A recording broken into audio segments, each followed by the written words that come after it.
ڈرا مت کرو، تمہیں پوری دنیا سے چھپا لینے کا دل کرتا ہے۔ دونوں ہاتھ اس کے رخساروں پر رکھے وہ تھوڑا سا جھکا اور لب اس کی پیشانی پر رکھے تھے۔ اپنا خیال رکھنا، میں جلدی آؤں گا انشاءاللہ۔ آرمین نے اس بات میں سر ہلایا۔ وہ کچھ پل اسے دیکھتا رہا، پھر پلٹ گیا۔ سب کو خدا حافظ کر کے وہ ایئرپورٹ کے لیے نکل گیا۔ گاڑی کی پچھلی سیٹ پر بیٹھے وہ آرمینے کو ہی سوچ رہا تھا۔ اس نے کیا سوچ کر حیدر صاحب کی بات مانی تھی؟ اب وہ کیسے رہے گا آرمینے کے بغیر؟ دل بہت عجیب ہو رہا تھا۔ وہ جسے پیچھے چھوڑ آیا تھا، اب اس کی یاد اسے کہیں کا نہیں چھوڑنے والی تھی۔ گہرا سانس لیتے وہ گاڑی کی پشت سے سر ٹکا کے آنکھیں موند گیا تھا۔ سلام کے بعد میرے عزیز، سب سے پہلے میں تم سے بہت پیار کرتا ہوں۔ دوسری بات، میں تمہارے آنے کا انتظار کر رہا ہوں، میدانوں میں اور وادیوں میں۔ آخر میں خدا سے تمنا کرتا ہوں کہ وہ تمہیں میرے لیے محفوظ رکھے۔ میں تمہیں چاہتا ہوں پوری شدت سے۔ میں تمہاری محبت میں مبتلا ہوں۔ کیا ہوا اسے؟ یہ ٹھیک تو ہے نا؟ ڈاکٹر سے سوال کرتے ہوئے اس کا دل مختلف اندیشوں سے بھرا ہوا تھا۔ ریحان آدھے گھنٹے کے انتظار کے بعد ڈاکٹر کو ساتھ لے کر آیا تھا۔ ڈاکٹر بھی شاید دوست تھا اس کا۔ چیک اپ اور ٹریٹمنٹ کے بعد ریحان اس کے لیے سوپ بنا کر لے آیا تھا، جسے مہرداد نے ناک بھو چڑھاتے پیا تھا۔ اب ریحان اور وہ ڈاکٹر اسے میڈیسن کھلا رہے تھے اور مہرداد بیزار شکل بنائے تکیوں کے سہارے بیڈ گراؤنڈ سے ٹیک لگائے بیٹھا تھا۔ افسانے پریشان لہجہ چہرہ لیے بیڈ کے ساتھ ہی کھڑی تھی۔ ہائی فیور تھا، یہ تو شکر ہے اس نے نہا لیا اور آپ اسے پٹیاں کرتی رہی ہیں، ورنہ بخار اگر زیادہ تیز ہو تو بلڈ سرکولیشن کے تیز ہو جانے کی وجہ سے۔ ابھی ٹھیک ہے نا یہ؟ ڈاکٹر کی بات کاٹتے ہی اس نے اپنا سوال دہرایا تھا۔ ریحان نے غور سے افسانے کا پریشان چہرہ دیکھا، وہ بے چین لگتی تھی۔ ٹھیک ہوں میں، تم پریشان؟ مہرداد نے اسے تسلی دینی چاہی تھی۔ تم سے پوچھا ہے؟ اپنا منہ بند رکھو۔ وہ ایک دم تڑک کے بولی تھی۔ کچھ دیر پہلے تک وہ ہوش و حواس سے ماروا بے ہوش پڑا تھا۔ اسے ایسے دیکھ کر افسانے کی جو حالت ہوئی تھی وہ لفظوں میں بیان کرنے سے قاصر تھی، اور اب اٹھتے ہی اس آدمی کی زبان چلنے لگ گئی تھی۔ مہرداد سے آنکھیں دکھاتے چپ ہو گیا تھا۔ ابھی اس سے لڑائی کرنے کی ہمت نہیں تھی۔ آنکھیں بند ہو رہی تھی، سر پر جیسے کسی نے وزنی پتھر رکھا تھا۔ مہرداد سر ٹھیک ہیں، اب میڈیسن دی ہے تو تھوڑی دیر سوئیں گے، صبح تک ٹھیک ہو جائیں گے انشاءاللہ۔ ریحان نے مسکراہٹ دباتے ہوئے افسانے کو تسلی دی تھی۔ مہرداد سر کی بیوی غصے والی لگتی تھی۔ ریحان ٹھیک کہہ رہا ہے، آپ پریشان مت ہو، بہت سخت جان ہے یہ، کچھ نہیں ہوتا اسے، یہ تو معمولی سا بخار تھا، اسے تو گولیاں کھانے کی عادت ہے۔ ڈاکٹر اپنا سامان بیگ میں ڈالتے ہوئے غصے میں لگتا تھا۔ حامد، مہرداد نے ڈاکٹر کو تنبیہ کی تھی۔ کیا حامد؟ تم جیسا ڈھیٹ شخص میں نے آج تک دیکھا نہیں۔ داد، اگر بھابھی ریحان کو نہ بتاتی تو تم تو ایسے ہی پڑے رہتے، ہمیشہ کی طرح۔ بخار کا کیا ہے، آتا ہے جاتا ہے، کیا سمجھتے ہو خود کو، آئرن مین؟ حامد کی آواز بلند ہوئی تھی۔ تمہارا کام ختم ہو گیا نا، اب دفع ہو جاؤ یہاں سے، منہ بسوڑ کر کہتے وہ نیم دراز ہوا، لحاف اوپر کھینچا تھا۔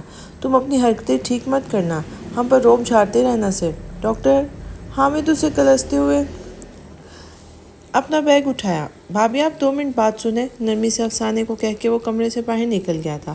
ابھی کے لیے تو میں نے انجیکشن لگا دیے ہیں اور میڈیسن بھی دے دی ہے، لیکن رات کو بخار پھر تیز ہو سکتا ہے۔ آپ نے پریشان نہیں ہونا، آپ نے صرف یہ کرنا ہے کہ اگر بخار تیز ہو تو اسے پٹیاں کرنی ہیں، اور دوائی میں ریحان کو بتا دوں گا، وہ بھی لے آئے گا اور آپ کو سمجھا دے گا کہ کون سی دوا کس وقت لینی ہے۔ صبح آپ مہرداد کو کہیے گا میرے ہاسپٹل آ جائے، پریشانی کی بات نہیں ہے، فارمیلٹی کے طور پر کچھ ٹیسٹ کرنے ہوں گے، ویسے تو مجھے کہنے کی ضرورت نہیں ہے، پھر بھی خیال رکھیے گا اس کا، وہ بہت لاپرواہ ہے۔ افسانے کو تفصیل سے سمجھاتے وہ شب بخیر کہہ کے اپارٹمنٹ سے باہر نکل گیا تھا۔ افسانے کمرے میں واپس آئی تو مہرداد خفگی سے منہ بنا کر ریحان کو کچھ کہہ رہا تھا۔ افسانے کو دیکھ کے 2 سیکنڈ چپ ہوا اور پھر بولا تو لہجہ تھا، ریحان تمہیں ایئرپورٹ لے جائے گا، ٹکٹ میں نے آن لائن کروا دی تھی، تم بیگ تیار کر لو اور ضروری ڈاکیومنٹس بھی چیک کر لو۔ اور وہ بھی کہہ رہا تھا جب ریحان تمہیں ڈاکٹر حامد بلا رہے تھے، شاید میڈیسن لینے جانا ہے تمہیں نا؟ مہرداد کو دیکھتے ہوئے مخاطب ریحان سے تھی۔ افسانے میں ٹھیک ہوں، کسی میڈیسن کی ضرورت نہیں ہے، تم جاؤ، تمہیں دیر ہو جائے گی، فلائٹ نہ مس ہو جائے۔ خشک لبوں پر زبان پھیرتے مہرداد نے رک کے بات مکمل کی تھی، آواز میں نقاہت سی تھی۔ میں نے کہاں جانا ہے، کہاں نہیں، اس کا فیصلہ تم کرنے والے کون ہوتے ہو؟ ڈاکٹر ریحان تمہارا انتظار کر رہے ہوں گے۔ افسانے کے نقوش تنے ہوئے تھے۔ سر میں ڈاکٹر حامد کو چھوڑ کر آتا ہوں۔ پھر ریحان جلدی سے بولا تھا، مبادہ افسانے میم۔ مہرداد سر کا غصہ اس پہ اتار دیں، میڈیسن بھی لیتے آؤں گا، ریحان تابعداری سے کہتے افسانے کی طرف مڑا تھا۔ میم کچھ اور منگوانا ہو تو بتا دیں، کچن میں گئے تھے نا تم تو کچھ نظر آیا تمہیں؟ مہرداد نے سلگ کر ریحان کو دیکھا تھا، اس کے چہرے پر دبی دبی مسکراہٹ دیکھ چکا تھا۔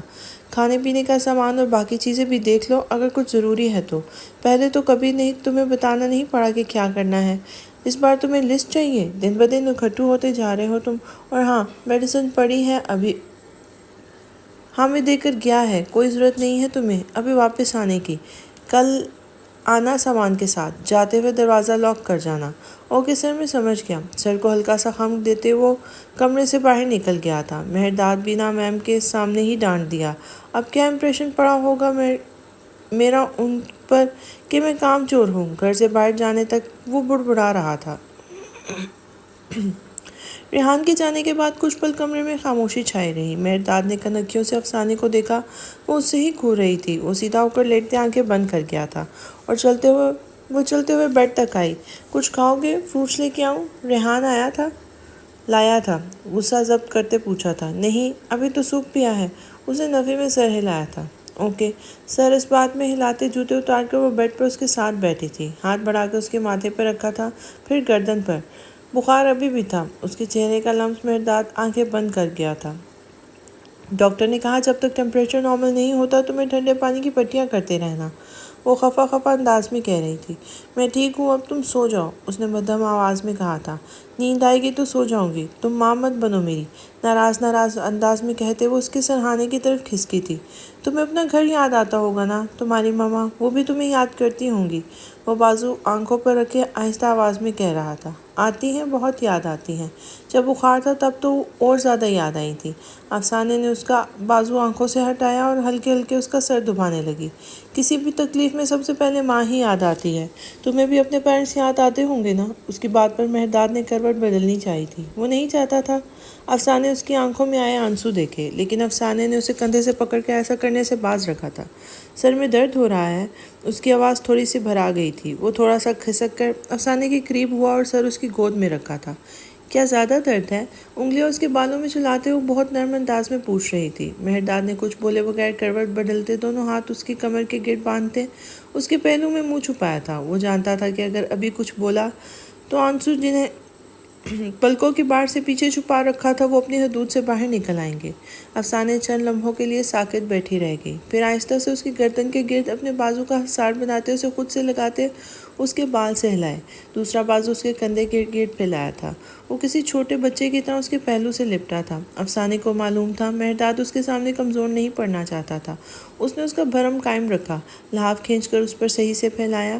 آہستہ آہستہ اس کے بالوں میں انگلیاں چلاتے اس نے تھوڑی سے اس کے سر پہ ٹکاتے آنکھیں بند کی تھی۔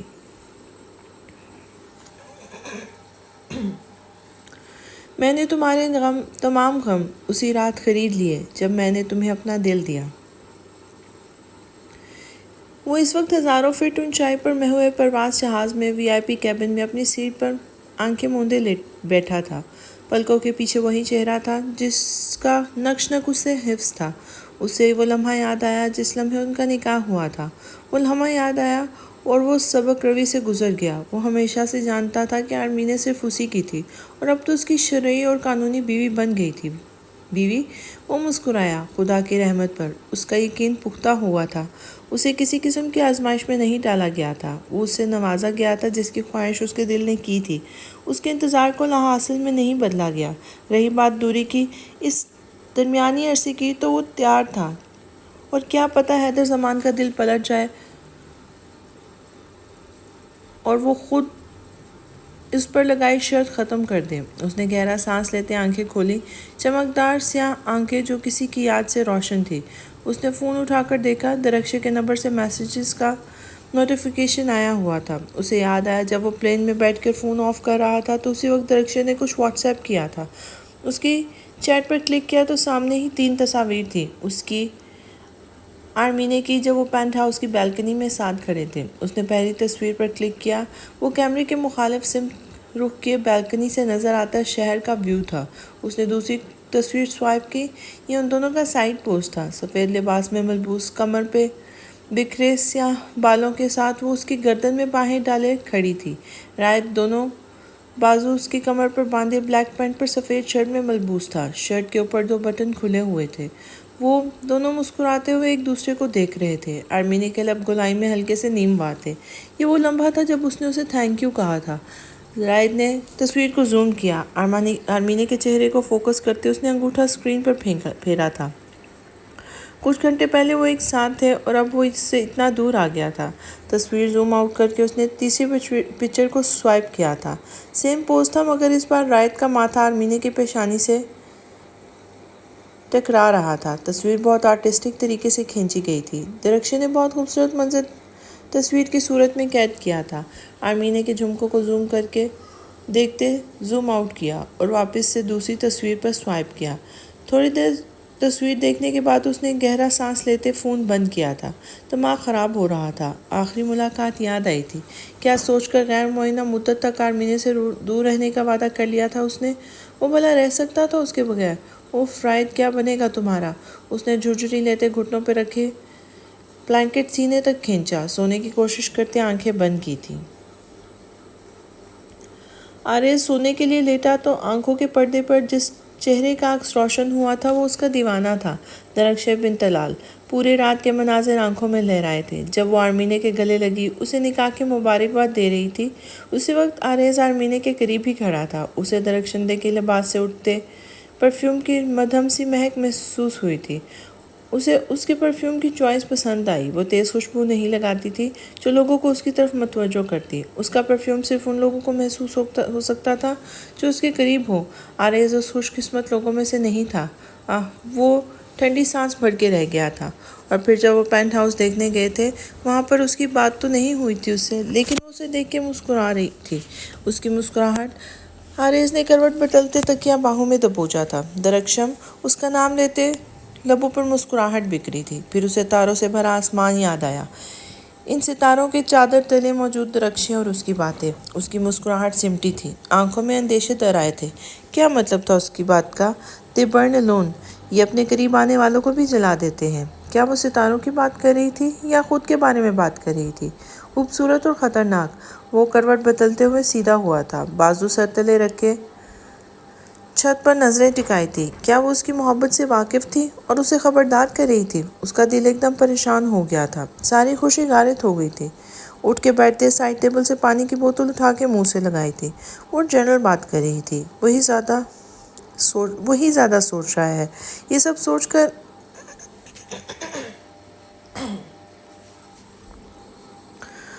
اور یہ سب اس رائٹ کی وجہ سے ہی ہوا تھا۔ اس نے سائیکو کا راگ الاپ کے اندیشے ڈالے تھے آریز کے اندر۔ رائٹ سے تو اللہ ہی پوچھے۔ وہ غائبانہ رائٹ کے لتے لیتے ہوئے سونے کی تیاری کرنے لگا تھا۔ فجر کے قریب مہرداد کی آنکھ شدید پیاس کے احساس سے کھلی تھی۔ گلا خشک ہو رہا تھا، جیسے حلق میں کانٹے اگے ہوں۔ وہ اٹھنے لگا تو خود کو کسی کے حصار میں محسوس کیا۔ افسانے کا بایاں بازو مہرداد کے سر کے نیچے تھا۔ وہ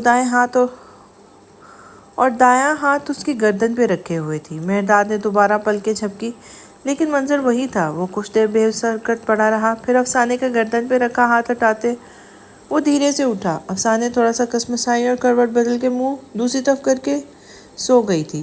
وہ پانی پی کے کمرے سے باہر کچن کی طرف آیا۔ واپس آیا تو ہاتھ میں ایک باؤل تھا جس میں سلیقے سے کٹے ہوئے مکس فروٹس اور ساتھ میں فورک تھا۔ وہ اپنی جگہ پر آیا، باؤل گود میں رکھ کے فون اٹھایا۔ فروٹس کھاتے ہوئے نوٹیفیکیشن چیک کر رہا تھا۔ حیدر زمان کی کالز بھی آئی ہوئی تھی۔ ایک معذرتی پیغام لکھا تھا، بعد میں رابطہ کرنے کا کہہ کر میسج سینڈ کر دیا۔ باؤل خالی کر کے سائڈ ٹیبل پر رکھا، گردن موڑ کے افسانے کو دیکھا۔ اس کے سنہرے بھوری بال تکیے پر بکھرے ہوئے تھے۔ وہ رات بھر جاگتی رہی تھی۔ اسے نیند میں بھی بار بار اس کا ماتھے اور گال پہ ہاتھ رکھ کے بخار چیک کرنا محسوس ہوا تھا۔ وہ گہری سانس بھرتا اٹھ کر کبرڈ تک آیا تھا، کپڑے نکالے اور باتھ روم میں گھس گیا۔ بخار کا زور ٹوٹ گیا تھا، لیکن سستی محسوس ہو رہی تھی۔ تھوڑی دیر بعد فریش ہو کر باہر آیا تو افسانے ابھی تک سو رہی تھی۔ اس نے جائے نماز بچھا کر نماز پڑھی، سلام پھیر کر دعا کے لیے ہاتھ اٹھائے تو سمجھ نہیں آیا کیا مانگے۔ فی الوقت اس کی ایک ہی خواہش تھی، اسے افسانے حیدر ہمیشہ کے لیے اپنی زندگی میں چاہیے تھی، اس فنا ہو جانے والی زندگی میں بھی اور ہمیشہ رہنے والی ابدی زندگی میں بھی، اور وہ یہی دعا کر کے منہ پہ ہاتھ پھیر کر اٹھ گیا تھا۔ چائے نماز طے کر کے رکھی اور بیڈ تک آیا تھا۔ لحاف کا کونا کھینچ کر وہ دائیں کروٹ لیٹا، بائیں ہاتھ بڑھا کر افسانے کی کمر میں حائل کیا تھا۔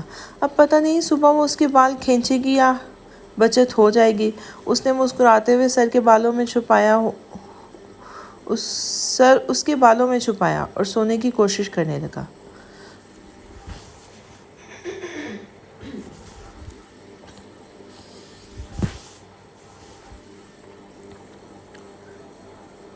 میں جسے عمر گریزاں سے چرا لایا تھا، وہ تیرے وصل کا ایک لمحہ تھا، گزرتا کیسے؟ افسانے کروٹ بدلتی ہوئی سیدھی ہوئی اور آنکھیں کھولیں۔ کچھ دیر وہ سستی سے پڑی رہی، اس کا دل کیا دوبارہ سو جائے۔ اس نے آنکھیں بند کی، مہرداد کا خیال آیا، آنکھیں پوری کھل گئی تھیں۔ تیزی سے اٹھ کر بیٹھتے اس نے سر گھما کے مہرداد کو تلاشا، وہ پاس ہی سو رہا تھا۔ افسانے کے اچانک اٹھنے سے وہ ڈسٹرب ہو کر کسمسایا تھا۔ افسانے نے ہاتھ اس کے ماتھے پر رکھا، پھر گال پر۔ شکر بخار اتر گیا، کر لیا چیک؟ زندہ ہوں، مہرداد کی نیم خوابیدہ آواز پر مسکانے افسانے کے منہ کے زاویے بگڑے تھے۔ چل رہا ہے پتہ؟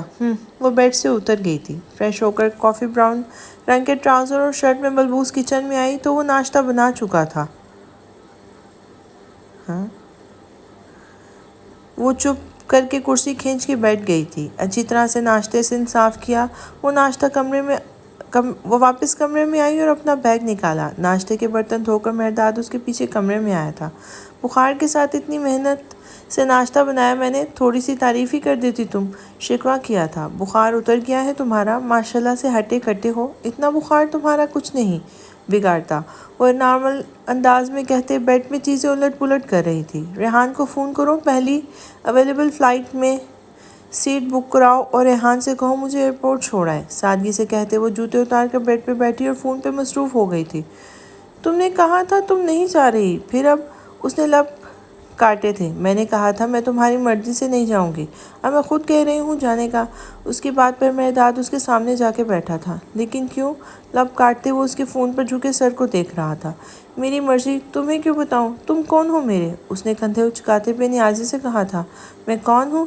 میں وہی ہوں جسے تم خود سے لپٹائے تم آیتیں پڑھ پڑھ کے پھونکتی رہی ہو تمام رات۔ اس کے ہاتھ کو دیکھا جن کی گرفت فون پر سخت ہوئی تھی۔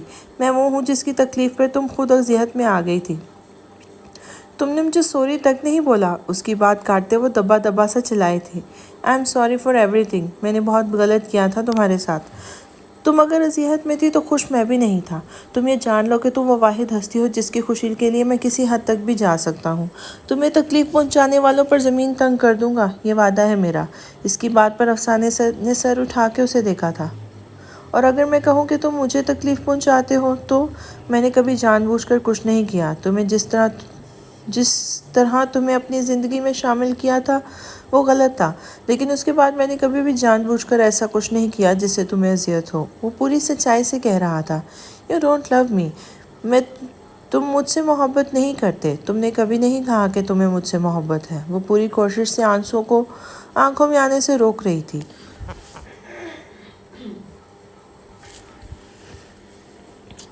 لمحے بھر کو وہ اسے دیکھتا رہا، وہ تیز تیز پلکیں جھپک رہی تھی۔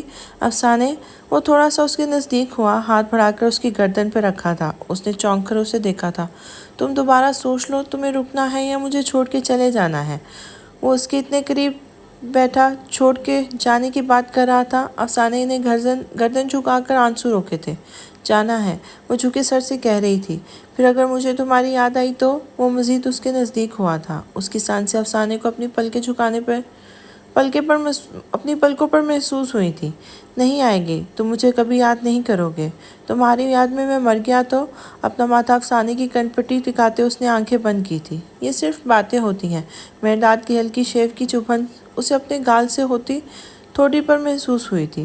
اگر سچ ہوئی تو؟ افسانے کی پلکیں مہرداد کی رخسار کو چھو رہی تھی۔ داد، اس نے ہتھیلی اس کے گال پہ رکھتے اسے دور کرنا چاہا تھا۔ افسانے، سانس کی صورت افسانے کا نام اس کے ہونٹوں سے ادا ہوا تھا۔ اس کی سانسوں کی تپش افسانے کو اپنے لبوں پہ محسوس ہوئی تھی۔ تم نے خود کہا تھا مجھے چلے جانا چاہیے۔ ایک ہاتھ مہرداد کے سینے پہ رکھے، دوسرا گردن پہ رکھتے دفاع بڑھاتے اسے دور کیا تھا۔ اب مہرداد کا چہرہ اس کے سامنے تھا۔ میں نے کہا تھا لیکن تم میری باتیں کب سے ماننے لگی؟ وہ دھیمے لہجے میں کہتے انگلیوں کی پشت اس کے دائیں گال پہ پھیری تھی، ماتھا اس کی پیشانی سے ٹکایا تھا۔ مانتی تو ہوں، ہمیشہ تمہاری ہی مانتی ہوں۔ اس نے اپنے دل پہ ہاتھ رکھا تھا، دل کی دھڑکن سست ہو رہی تھی۔ ابھی مانو گی؟ ایک ہاتھ اس کی کمر کے گرد حائل کرتے دوسرا ہاتھ اس کی گردن پہ رکھے مدھم سی سرگوشی میں پوچھا تھا۔ افسانے نے پلکیں اٹھا کے اسے دیکھا۔ سبز آنکھیں بہت قریب تھیں، ان میں افسانے کی سنہری بھوری آنکھوں کا عکس پڑ رہا تھا۔ وہ پھر آہستہ آہستہ اسے وہ سب سنہرے کانچ نظر آنا بند ہو گئے۔ اس نے آنکھیں موند لیں۔ چند ہمیں سر کے وال کلاک پر سیکنڈوں کی سوئی سستی سے ٹک ٹک کر رہی تھی۔ ڈور بیل زور سے بجی تھی۔ وہ ایک جھٹکے سے اسے دور ہوئی تھی۔ پورا چہرہ جل اٹھا تھا۔ بیڈ سے کھڑے ہوتے اس نے منہ پر ہاتھ پھیر کر خود کو نارمل کرنا چاہا، لیکن ہاتھوں کی کپکپاہٹ نے ایسے ہونے نہیں دیا تھا۔ بیل دوبارہ بجی۔ شاید آنے والا بہت جلدی میں تھا۔ باہر بیل ہو رہی ہے، تم دیکھ لو، بے ربطہ انداز میں کہتے وہ ٹیرس کے دروازے کے پیچھے گم ہوئی تھی۔ وہ کچھ دیر ٹیرس کے ہلتے پردوں کو دیکھتا رہا، پھر ہلکے سے مسکراتے ہوئے سر پہ ہاتھ پھیر کر اٹھا تھا۔ یقیناً ریحان آیا ہوگا، وہی ایسے بے صبری سے بیل بجاتا تھا۔ وہ ٹیرس پہ آئی تو سرد ہوا کے جھونکے نے کپ کپانے پر مجبور کر دیا۔ وہ بازو سینے پہ لپیٹے کچھ دیر وہیں کھڑی رہی۔ سرد ہوا بھلی محسوس ہو رہی تھی۔ افسانے مہرداد کی آواز پر پلٹ کے کمرے میں داخل ہوئی تھی۔ ایک مسئلہ ہو گیا ہے، مجھے جانا ہے، بہت ضروری کام ہے۔ اس کی بات پر افسانے نے ناسمجھی سے دیکھا تھا۔ مہرداد نے اس کے ہاتھ تھامے تھے۔ یقین کرو، اگر بہت اہم کام نہ ہوتا تو میں کبھی نہ جاتا۔ اس کے بال کان کے پیچھے اڑا سے گال پر انگوٹھا پھیرا اور خود بھی بے چین لگتا تھا۔ واپس کب آؤ گے؟ شام تک آ جاؤں گا یا پھر تھوڑی سی دیر ہو سکتی ہے۔ تم پریشان مت ہونا، اوکے؟ ریحان کی بڑی بہن کو کہہ دیا ہے، وہ آ جائیں گی تمہارے پاس تھوڑی دیر تک۔ اس کی آنکھوں میں دیکھتے وہ نرمی سے کہہ رہی تھی۔ اوکے۔ وہ پھیکا سا مسکرائی تھی۔ جلدی آنا۔ وہ کچھ پل اسے دیکھتا رہا، پھر ہاتھ بڑھا کے اس کے گال پہ رکھا تھا، جھک کر اس کی آنکھوں کے کناروں پر لب رکھے تھے اور پلٹ گیا تھا۔ اس کے جاتے ہی کمرے کا دروازہ بند ہو گیا تھا۔ افسانے تکان سے مسکراتے اس بند دروازے کو دیکھ رہی تھی۔ جب ریحان مہرداد کے ساتھ پہلوی ہاؤس میں داخل ہوا، دوپہر ڈھل رہی تھی۔ مہرداد تنے ہوئے تاثرات کے ساتھ گھر میں داخل ہوا تھا۔ ریحان اس کے قدموں کی رفتار کے ساتھ مقابلہ کرتے اس کے پیچھے آیا تھا۔ وہاں موجود لوگ چائے سے لطف اندوز ہو رہے تھے۔ رضا پہلوی عبید رضا کے ساتھ اذلان رضا کے بچے بھی موجود تھے۔ سلام۔ مہرداد کے سلام پر سب نے بیک وقت اسے دیکھا تھا۔ فیملی ٹائم انجوائے کر رہے ہیں؟ ماشاءاللہ، مسکرا کر کہتے وہ ہاتھ پینٹ کی جیبوں میں دیے آہستہ آہستہ ان کی طرف بڑھا تھا۔ نہیں، ہم تو شہروز کی عیادت کرنے آئے ہیں۔ دنیا کی بات پر مہرداد کی مسکراہٹ گہری ہوئی تھی۔ کل جو کچھ تم کر کے گئے تھے، اس کے بعد تمہاری ہمت بھی کیسے ہوئی یہاں آنے کی؟ یا پھر وہ لڑکی تمہیں چھوڑ کر واپس اپنے ملک بھاگ گئی ہے؟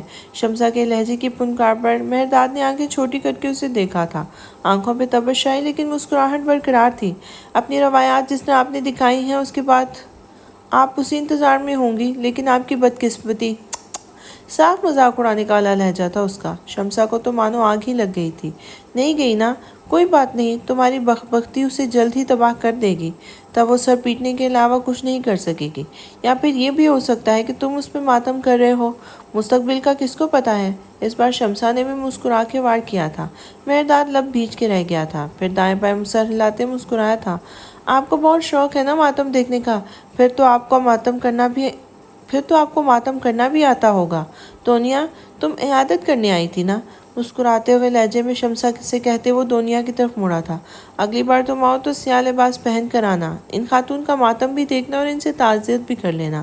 پرسکون لہجے میں وہ انہیں جو سمجھانا چاہ رہا تھا انہیں بخوبی سمجھ آیا تھا۔ دیکھ رہے ہیں آپ، یہ آپ کے سامنے کھڑے ہو کر کیسے دھمکیاں دے رہا ہے؟ شمسا نے رضا پہلوی سے شکوہ کیا تھا، جو خاموشی سے مہرداد کو دیکھ رہے تھے۔ آپ میرے گھر میں بیٹھ کے مجھے مستقبل کے علم سے روشناس کروا رہی ہیں اور چاہتی ہیں کہ میں کہ میں مہمان ہونے کا لحاظ کروں؟ ایسا تو نہیں ہوگا۔ وہ جس طرح پرسکون انداز میں بول رہا تھا، ریحان نے حیرت سے اسے دیکھا تھا۔ آج جو کچھ ہوا تھا تو آتے ہوئے وہ غصے میں تھا، لیکن اب ایسے پرسکون کھڑا تھا۔ شمسہ کچھ کہنے لگی، لیکن عبید رضا نے ہاتھ کھڑا کرتے انہیں خاموش کروایا تھا۔ ہم جانتے ہیں بابا یہ گھر تمہارے نام کر چکے ہیں، اس بات پہ اتنا گھمنڈ مت کرو۔ یہ گھر تو ویسے بھی افسوں کے حصے میں ہی آنا تھا۔ تم اس کے بیٹے ہونے کے ناطے اتنا حق تو رکھتے ہی تھے، لیکن اس کا مطلب یہ نہیں کہ تم اتنی بدتمیزی کرو۔ تم اتنے بد لحاظ تو کبھی نہیں تھے مہرداد۔ ہم تمہارے اپنے ہیں، تمہیں خیال ہونا چاہیے اس بات کا۔ خون رگوں سے الگ نہیں کیا جا سکتا۔ آخر میں ان کا لہجہ نرم ہوا تھا۔ آپ صحیح کہہ رہے ہیں، خون رگوں سے الگ نہیں کیا جا سکتا۔ میرے فیصلے آپ کو پسند آئیں یا نہ آئیں، آپ کو انہیں برداشت کرنا پڑے گا۔ یہ آپ کی خام خیالی ہے کہ آپ کو اپنی زندگی میں مداخلت کرنے دوں گا۔ وہ سنجیدہ ہوا تھا۔ ہم مداخلت نہیں کریں گے۔ تم اس لڑکی، ایک منٹ، اس لڑکی کی بات مت کریں۔ میں یہاں کچھ اور پوچھنے آیا ہوں آپ سے۔ مہرداد نے ان کی بات کاٹی تھی۔ ایتن کو کیوں نکالا ہے جاب سے آپ نے؟ اس کی آنکھوں میں دیکھتے وہ سنجیدگی سے بولا تھا۔ کون ایتن؟ عبید رضا نے ناسمجھی سے بھویں سکیڑی تھی۔ وہ ٹیکسٹائل ڈیزائنر کی پوسٹ پہ ہے نا، جو تمہارا دوست، میں نے فائر کیا ہے اسے۔ اذلان رضا کی سرد آواز گونجی تھی۔ کیوں؟ وہ اذلان کی طرف مڑا تھا۔ تم نے اسے غیر ملکی کو اتنے مہنگے سیلری پیکج پہ رکھا ہوا تھا صرف اس لیے کہ وہ تمہارا دوست ہے۔ اس سے زیادہ قابل لوگ ہیں ہمارے پاس۔ میں اس کے پوسٹ پر ایتن سے زیادہ قابل بندہ لاؤں گا، وہ نخوت سے کہہ رہا تھا۔ آپ ہوتے کون ہیں میری کی ہوئی تقرری پر سوال اٹھانے والے؟ کیا میں نے کبھی آپ کے کام میں مداخلت کی؟ نہیں نا، تو پھر آپ کس حق سے میرے آفس کا چارج سنبھالنے کی کوشش کر رہے ہیں؟ وہ سنجیدگی سے انہیں دیکھ رہا تھا۔ میں کون ہوتا ہوں؟ اذلان رضا نے اپنے سینے پہ ہاتھ رکھ کے حیرت سے پوچھا تھا۔ بابا آپ کیوں خاموش بیٹھے ہیں؟ بتائیں اسے کہ کون ہے اس آفس کا اصل مالک۔ اذلان نے رضا پہلوی کو دیکھا تھا۔ مہرداد بیٹھ جاؤ، بیٹھ کے بات کرتے ہیں۔ رضا پہلوی نے صوفے کی طرف اشارہ کیا تھا۔ یہیں ٹھیک ہوں میں، اور آپ آج صاف صاف بتائیں کہ اگر میں مالکان میں سے نہیں ہوں تو میں چلا جاتا ہوں۔ مجھے کہیں بھی جاب مل جائے گی، میں اپنا لائف سٹائل مینٹین کر سکتا ہوں۔ ویسے بھی میرا کون ہے یہاں جس کو چھوڑتے ہوئے مجھے مشکل ہوگی؟ رضا پہلوی کو دیکھتے ہوئے اطمینان سے کہہ رہا تھا۔ رضا پہلوی بے چین ہوئے تھے۔ مہرداد کوئی کہیں نہیں جا رہا، چپ کرو تم۔ اذلان تم نے کیوں داد کی امپلائر کو فائر کیا؟ آئندہ ایسا کچھ نہیں ہوگا۔ انہوں نے اذلان کو آنکھیں دکھائی تھی۔ بابا آپ اس کی باتوں میں کیوں آ رہے ہیں؟ اذلان نے بولنا چاہا تھا۔ اذلان میں دوبارہ نہ سنوں کہ تم نے ایسا کچھ کیا ہے۔ تم آئندہ داد کے معاملات میں دخل اندازی نہیں کرو گے۔ اگر ایسا ہوتا ہے تو مجھے کوئی سیریس اقدام اٹھانا پڑے گا۔ ان کے لہجے میں واضح تنبیہ تھی۔ داد اسٹڈی میں آؤ پہلے تم۔ رضا پہلوی اسٹڈی روم کی طرف بڑھ گئے تھے۔ سن لیا آپ نے؟ سنجیدہ اقدام، اس کا مطلب سمجھتے ہیں نا آپ؟ وہ سب کو ان کا حصہ دے دیں گے۔ اس صورت میں میرے حصے میں کمپنی کی مین برانچ آئے گی، اور یہ تو آپ سب کو اندازہ ہوگا نا۔ مسکراتے ہوئے کہتے وہ ریحان کی طرف مڑا تھا۔ ریحان تم گاڑی میں انتظار کرو، میں آتا ہوں۔ وہ اسٹڈی کی طرف بڑھ گیا تھا۔ ریحان رکو، وہ گاڑی کی طرف آ رہا تھا جب دنیا کی آواز آئی تھی۔ جی؟ وہ اس کی طرف پلٹا تھا۔ کیسے ہو تم؟ کہاں ہوتے ہو؟ کافی دنوں سے نظر نہیں آئے۔ ایک ہی سانس میں بولتی وہ جلدی میں لگتی تھی۔ میں مہرداد سر کے ساتھ ہوتا ہوں، اور آتے ہیں تو میں بھی نظر آ جاتا ہوں۔ وہ سنجیدگی سے بولا تھا۔ تمہیں مہرداد کے تمام معاملات کی خبر ہوتی ہے نا؟ کیا تمہیں پتہ ہے کہ وہ افسانے کو کہاں لے کر گیا ہے؟ وہ مدعے پر آئی تھی۔ مجھے کیسے پتہ ہوگا سر؟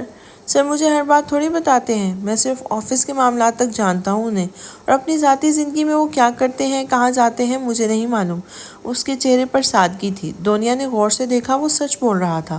اوکے میں بس ویسے ہی پوچھ رہی تھی۔ افسانے کو کچھ چیزیں دینی تھی، میرے پاس رہ گئی تھی، میں مہرداد کو دے دوں گی۔ تمہارا دن اچھا گزرے۔ مسکرا کر کہتے وہ پلٹ گئی تھی۔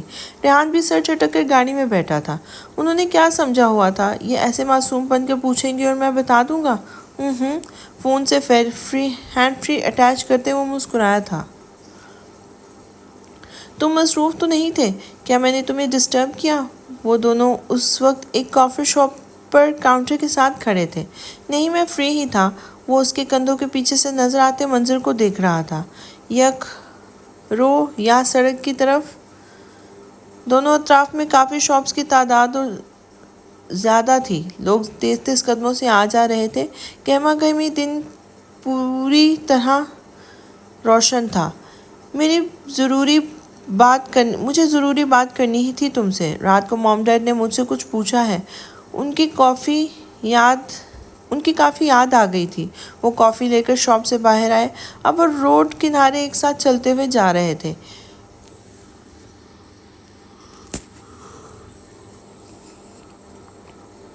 کیا پوچھا ہے انہوں نے؟ وہ سیدھ میں دیکھتا چل رہا تھا۔ حیدر انکل نے تمہاری اور میری شادی کی بات کی ہے مام ڈیڈ سے۔ تمہیں تو معلوم ہوگا، وہ ہموار لہجے میں کہہ رہی تھی۔ آریز کو کافی پیتے ہوئے زور کا اچھو لگا تھا۔ منہ پر بند ہاتھ کی مٹھی رکھتے وہ کھانستے ہوئے وہیں سڑک پر رک گیا تھا۔ یہ دونوں بہن بھائی اس کی جان لیں گے کسی دن۔ کھانس کھانس کر اس کی آنکھوں میں پانی آ گیا تھا۔ تم ٹھیک ہو؟ درخش سادگی سے اسے دیکھ رہی تھی۔ آریز نے اس بات میں سر ہلایا، رومال نکال کے آنکھوں پہ رکھا تھا۔ مجھے معلوم نہیں تھا۔ گلا کھنگار کر صاف کرتے اس نے قدم بڑھائے تھے۔ کیا انہوں نے تم سے نہیں پوچھا تھا؟ کافی کا سپ لیتے وہ چلتے ہوئے سامنے دیکھ رہی تھی۔ نہیں، وہ واقعی بے خبر تھا۔ رائت کے نکاح سے پہلے بات کی تھی حیدر انکل نے۔ وہ چاہتے تھے کہ رائت اور ارمینے کے ساتھ میرا اور تمہارا نکاح بھی ہو جائے۔ ڈیڈ نے مجھ سے پوچھا تو میں نے منع کر دیا۔ اب انہوں نے دوبارہ سے بات کی ہے اور مجھے لگتا ہے جب تک میں نے ہاں نہیں کر دینی وہ بار بار پوچھتے رہیں گے، تو اسی لیے میں تمہارے پاس آئی ہوں۔ تم کہہ دو کہ تمہیں شادی نہیں کرنی مجھ سے۔ وہ خبریں پڑھنے والے انداز میں کہہ رہی تھی، جیسے اس کے لیے یہ عام روٹین کی بات تھی۔ اب تم بتاؤ، کر دو گے نا انکار؟ وہ کہہ کے اسے دیکھ رہی تھی۔ آپ کیا کہہ رہی ہیں؟ کہ وہ جیسے ابھی تک اس کی بات سمجھنے کی کوشش کر رہا تھا۔ مجھے تم سے شادی نہیں کرنی، تم اس رشتے سے انکار کر دو، یہ کہہ رہی ہوں میں۔ وہ مزے سے کافی کے گھونٹ بھر رہی تھی۔ مجھے دیر ہو رہی ہے، جلدی بتاؤ۔ میں کر لوں گا بات مام ڈیڈ سے، آپ پریشان نہ ہوں۔ بہت مشکل سے الفاظ کہہ پایا تھا وہ۔ تھینکس، میں چلتی ہوں اب، خدا حافظ۔ رسمی مسکراہٹ سے کہتی وہ آگے بڑھ گئی تھی اور وہ وہیں ٹھہرا اسے جاتے ہوئے دیکھ رہا تھا، خاموش سا۔ وہ اس کی پشت پر لہراتے سیاہ چمکدار بالوں کو دیکھتا رہا۔ درخشے نے ہاتھ کے اشارے سے کیب روکی اور اس میں بیٹھ کے چلی گئی تھی۔ آریز ایک ہاتھ میں کافی پکڑے وہیں کھڑا اس رستے پر نظریں جمائے کھڑا تھا، آنکھوں میں نمی تھی۔ ہیلو، میں آ جاؤں؟ انگلیوں کے ناخنوں سے دروازہ بجاتے سرینا کی لبوں میں شرارتی مسکراہٹ تھی۔ تم آ چکی ہو۔ رائد نے لیپ ٹاپ سے نظریں اٹھا کر اسے دیکھا، ہلکا سا مسکرایا تھا۔ پھر بھی اجازت لینا تو ضروری ہے نا؟ کرسی گھسیٹ کر بیٹھتے وہ کھل کر مسکرائی تھی۔ جواباً رائد نے اس بات میں سر ہلایا اور لیپ ٹاپ اسکرین سرینا کی طرف موڑی تھی۔ ایک نظر دیکھ لو اسے، اگر کوئی تبدیلی کرنی ہے تو بتاؤ۔ اوکے، میں دیکھ لیتی ہوں۔ اگلا 1 گھنٹہ وہ دونوں لیپ ٹاپ پہ لگے سلائیڈز ڈسکس کر رہے تھے۔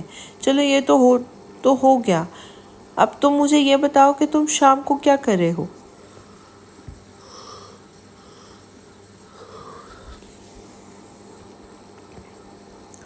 مصروفیت نہیں ہے تو ہم ڈنر پر چلتے ہیں۔ وہ پر امید نظروں سے اسے دیکھ رہی تھی۔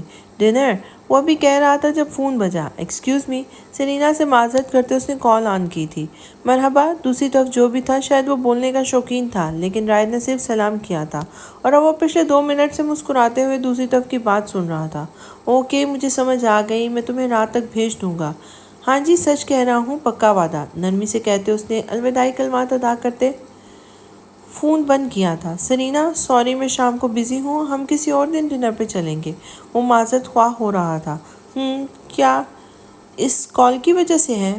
میرا مطلب ہے کوئی امپورٹنٹ کام آ گیا ہے کیا؟ وہ پھیکا سا مسکرائی تھی۔ ارمین کی ایک اسائنمنٹ پر کام کرنا ہے مجھے، تھوڑا سا ریسرچ ورک ہوگا۔ وہ کچھ مصروف رہی تو اسائنمنٹ نہیں بنا سکی، اب صبح اس نے سبمٹ کروانی ہے، اس لیے۔ کان کھجاتے اس نے معذرتی اسمائل پاس کی تھی۔ It's okay, I understand. ہم کسی اور دن چلے جائیں گے۔ وہ زبردستی مسکراتے چیئر سے اٹھی تھی۔ میں چلتی ہوں پھر، بائے۔ وہ جلدی سے دروازہ پار کرتے باہر آئی تھی۔ چہرہ دھواں ہو رہا تھا۔ وہ لب بھینچ کر تیز تیز قدموں سے لفٹ کی طرف بڑھی تھی۔ افسانے کا پورا دن ریحان کی بہن آئمہ کے ساتھ گزرا تھا۔ وہ اچھی لڑکی تھی۔ شام کو اس کا شوہر اسے لینے آیا تو وہ چلی گئی تھی۔ شام سے رات ہو گئی تھی مہرداد کا انتظار کرتے، لیکن اس کا کوئی نام و نشان نہیں تھا۔ تنگ آ کے اسے کال کی تو اس نے کہا اسے آنے میں ابھی تھوڑی دیر لگے گی، تو افسانے اس کا انتظار نہ کرے، کھانا کھا لے اور سو جائے۔ وہ بیزار شکل بنائے ٹی وی لاؤنج میں بیٹھی چینل شفل کرتی رہی۔ کمبل میں دب کے اسے وہیں نیند آ گئی تھی۔